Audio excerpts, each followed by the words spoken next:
继续来看这件，是有一个小姐出面来指控，讲伊拄到恐怖的代志。伊讲9月初7迄天，伊去住宜兰大溪谢天庙的香客大楼，结果深夜有一个生分的查甫人，竟然开门入去伊的房间。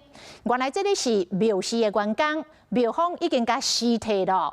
即摆因为双方的和解金超未好势，已经报警来处理。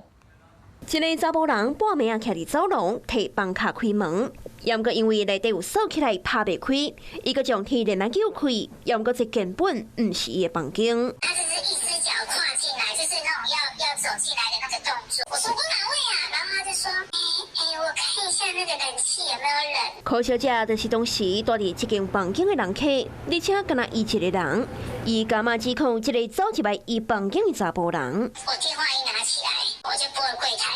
结果居然是他接。伊讲的，就是伫宜兰大溪谢天庙的香客大楼，环境正清幽，装潢神点点。即摆去互指控，员工半暝刚走入去女房客房间，庙方遂表示立场。第二天透早，阮的经理甲我讲，讲了，我叫伊赶大下班或者2天的，我讲你免来，我甲你辞职。后尾要求6万，搁阮庙爱包一个8000，爱包6万8。 你好，我是之前香科道的大夜班易信里木子里。那一天的事真的是很抱歉，是我的错。目前庙方已经将员工尸体，也毋过双方因为和解金超未好势，警方嘛已经介入调查。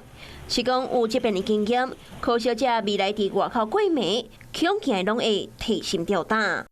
Hello， 我是蒋欣梅。想要抢先掌握最及时的新闻资讯吗？赶快订阅、按赞、开启小铃铛，锁定华视新闻 YouTube 频道。